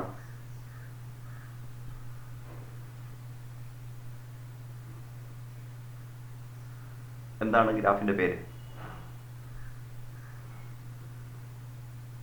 ഓക്സിജൻ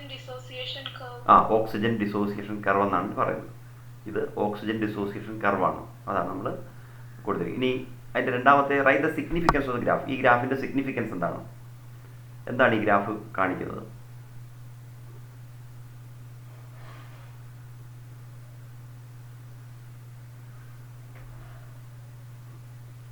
എന്താണ് ഈ ഗ്രാഫിലൂടെ നമുക്ക് മനസ്സിലാകുന്നത്? അതിൻ്റെ ഉത്തരം നമുക്ക് ഈ സിഗ്നിഫിക്കൻസ് എന്ന് പറയുന്ന രീതിയിൽ തന്നെ എഴുതാം. അതായത് ഇവിടെ നമുക്ക് ആ 2 ആക്സിസിലും കൊടുക്കുന്നത് തന്നെയാണ് ഒരു ഉത്തരം. എന്താണ്? Percentage saturation of haemoglobin with oxygen in relation to partial pressure of oxygen. ഇതാണ് അതിൻ്റെ സിഗ്നിഫിക്കൻസ് പറയുന്നത്. രണ്ടും ആ ആക്ഷൻ രണ്ടും കൂടി ചേർത്ത് എഴുതിയാൽ മതി. എക്സ് ആക്സിസും വൈ ആക്സിസും കൂടി ചേർത്ത് എഴുതിയാൽ ഉത്തരമായി. Percentage saturation of haemoglobin with oxygen in relation to partial pressure of oxygen. ഓക്സിജൻ്റെ പാർഷ്യൽ പ്രഷറിനനുസരിച്ച് ഓക്സിജൻ ഹീമോഗ്ലോബിൻ നമ്മുടെ സാച്ചുറേഷൻ ലെവൽ കാണിക്കുന്ന ഗ്രാഫാണ് ഇത്. അങ്ങനെയാണ് പറയേണ്ടത്. അപ്പോൾ അത് സിഗ്നിഫിക്കൻസ് പറഞ്ഞാൽ ഇതിൽ നിന്ന് തന്നെ എഴുതുക. Percentage saturation of haemoglobin with oxygen in relation to partial pressure of oxygen അല്ലെങ്കിൽ PO2. അത്രയേ ഉള്ളൂ അതിൻ്റെ സിഗ്നിഫിക്കൻസ്. വലിയ കൂടുതലായിട്ടൊന്നും വേണ്ട. അല്ലെങ്കിൽ ഇനി percentage saturation of haemoglobin with oxygen എഴുതിയാലും ശരിയാണ്. ഇനി C എന്ന് പറയുന്നത് what are the major ways of transport of oxygen in our body. നമ്മുടെ ശരീരത്തിൽ ഓക്സിജൻ ട്രാൻസ്പോർട്ടിലുള്ള മാർഗ്ഗങ്ങൾ ഏതൊക്കെയാണ്? ഏതൊക്കെ വിധത്തിലാണ് നമ്മുടെ ശരീരത്തിൽ ഓക്സിജൻ ട്രാൻസ്പോർട്ട് നടക്കുന്നത്? ഓക്സിജൻ ട്രാൻസ്പോർട്ട് നടക്കുന്ന മാർഗ്ഗങ്ങൾ ഏതൊക്കെയാണ്? പറയൂ. Oxygen transport 97% oxygen is transported by RBCs. 3% is transported in a dissolved state through plasma. Okay, അത്രേ ഉള്ളൂ. 2 കാര്യങ്ങളാണ്. 97%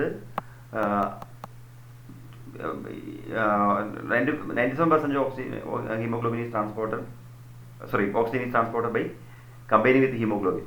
അല്ലെ, RBCയിലെ ഓക്സി ഹീമോഗ്ലോബിൻ ആയിട്ടാണ് 97% ട്രാൻസ്പോർട്ട് ചെയ്യപ്പെടുന്നത്. ബാക്കി 3% ആണ് ഡിസോൾഡ് സ്റ്റേറ്റിൽ ട്രാൻസ്പോർട്ട് ചെയ്യുന്നത്. അതൊക്കെ പരീക്ഷയ്ക്ക് ചോദിക്കാവുന്നതാണ്. അപ്പം 2 വേ ആണ് ഓക്സിജൻ ട്രാൻസ്പോർട്ട് ഉള്ളത്. കാർബൺ ഡയോക്സൈഡ് 3 തരത്തിലുണ്ട്, ഓക്സിജൻ 2 തരത്തിലാണുള്ളത്. 97% ഓക്സിജനും ഓക്സി ഹീമോഗ്ലോബിനായി RBC വഴിയാണ് ട്രാൻസ്പോർട്ട് ചെയ്യപ്പെടുന്നത്. എന്നാൽ 3% ആണ് ഡിസോൾഡ് സ്റ്റേറ്റിൽ ഹീമോഗ്ലോബിനിക് ആസിഡാണ്. അത് നിങ്ങൾക്ക് പഠിക്കാനില്ല. RBCയിൽ ലയിച്ച് ചേർന്ന രൂപത്തിൽ ട്രാൻസ്പോർട്ട് ചെയ്യപ്പെടുന്നത് 3% ആണ്. അതും ഓർത്തിരിക്കും. അപ്പോൾ ഇത്രയും കാര്യങ്ങളാണ് നമ്മുടെ ക്വസ്റ്റ്യൻ പേപ്പർ. അപ്പോൾ ഇതൊരു മോഡൽ ക്വസ്റ്റ്യൻ പേപ്പർ മുൻ പരീക്ഷകളെയൊക്കെ ആധാരമാക്കി തയ്യാറാക്കിയതാണ്. അപ്പോൾ അതും കൂടി നിങ്ങൾ അതിനകത്ത് ഇതിനകത്തെ ചോദ്യോത്തരങ്ങളും പരീക്ഷ സമയത്തൊന്ന് വായിച്ച് പഠിച്ചു വെക്കണം. നിങ്ങൾ ചോദ്യവും നോക്കി ഉത്തരം നോക്കി പഠിച്ചു വെക്കുകയാണ് ചെയ്യേണ്ടത്. അപ്പോൾ ഇത്രയും ചെയ്ത് നമുക്ക് നന്നായിട്ട് പരീക്ഷ എഴുതാൻ കഴിയട്ടെ. അപ്പോൾ എല്ലാവർക്കും പരീക്ഷയ്ക്ക് എല്ലാവിധ ആശംസകളും നേരുന്നു. ഇനി ചിലപ്പോൾ നമ്മൾ ബയോളജി പരീക്ഷ നോക്കട്ടെ. ഞാൻ പിന്നീട് ഇന്ന് അറിയിപ്പ് കിട്ടും നിങ്ങൾക്ക്. സോളജിയുടെ ക്ലാസ് മിക്കവാറും ഇനി ഈ സമയത്ത് നമുക്കിപ്പോൾ അടുത്ത ഈ നാളെ മുതൽ അഡ്മിഷൻ തുടങ്ങുന്നതുകൊണ്ട് എടുക്കാൻ സാധിച്ചില്ലെങ്കിൽ പിന്നീട് ബയോളജി പരീക്ഷ വരുന്നതിൻ്റെ അതായത് ഈ 30 മാത്സ് കഴിഞ്ഞിട്ട് അതിനുശേഷം ക്ലാസ് തുടരും. അപ്പോൾ എന്തെങ്കിലും സംശയമുള്ളതൊക്കെ നിങ്ങൾക്ക് നോക്കി വെക്കാവുന്നതാണ്. ഞാൻ നേരത്തെ പറഞ്ഞ പോലെ ഓർത്തിരിക്കുക, മാത്തമാറ്റിക്സിന് ഒരു ദിവസം ഗ്യാപ്പേ ഉള്ളൂ. മാത്തമാറ്റിക്സ് പഠിച്ച് തീരാത്തവരുണ്ടെങ്കിൽ ആദ്യം മാത്തമാറ്റിക്സ് പഠിക്കുക, അതിനുശേഷം നിങ്ങൾ കെമിസ്ട്രി പഠിക്കാൻ തുടങ്ങുക. ഇതൊക്കെയാണ് ശ്രദ്ധിക്കേണ്ട കാര്യങ്ങൾ. അപ്പോൾ ഓക്കെ, നമുക്കിപ്പോൾ 10 മണി കഴിഞ്ഞു, നമുക്ക് ക്ലാസ് ഇവിടെ അവസാനിപ്പിക്കാം. ഓക്കെ.